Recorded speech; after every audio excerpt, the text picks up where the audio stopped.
রাজশাহী বিশ্ববিদ্যালয় কেন্দ্রীয় ছাত্র সংসদ রাকসু নির্বাচনের ভোট গ্রহণের আর মাত্র 4 দিন বাকি। প্রচারণায় ব্যস্ত সময় পার করছেন প্রার্থীরা। ভোটারদের মন জয় করতে দিচ্ছেন নানা প্রতিশ্রুতি। একাডেমিক ভবন হবে ভোট কেন্দ্র, যা ছিল বেশিরভাগ স্বতন্ত্র প্রার্থীর দাবি।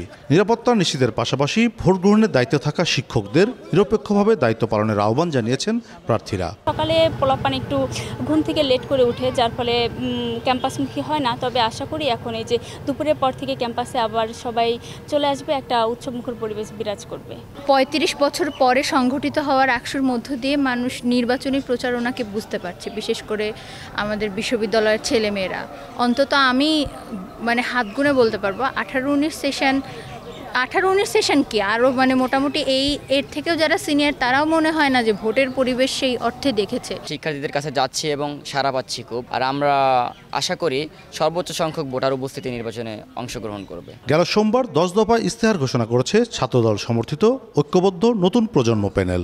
আমাদের ইশতেহারের কিন্তু মূল উদ্দেশ্য একটাই, সেটা হচ্ছে নিরাপদ, সৌহার্দ্যপূর্ণ এবং শিক্ষার্থী বান্ধব আধুনিক বিশ্ববিদ্যালয় গড়ে তোলা। ভোটারদের সাথে আমাদের খুবই সৌহার্দ্যপূর্ণ সম্প্রীতির একটি সম্পর্ক। আমরা দিন শেষে সকলেই রাবিয়ান। নির্বাচন কমিশন জানায়, সুষ্ঠুভাবে নির্বাচন সম্পন্ন করতে 4 স্তরের নিরাপত্তা ব্যবস্থা নেওয়া হয়েছে। প্রস্তুত করা হচ্ছে ভোট কেন্দ্র।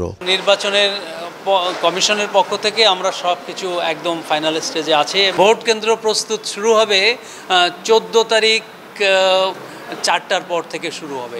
15 তারিখ ক্লাস পরীক্ষা বন্ধ থাকবে।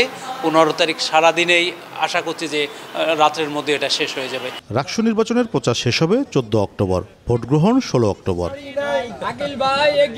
কাজী শাহেদ, দেশ টিভি, রাজশাহী।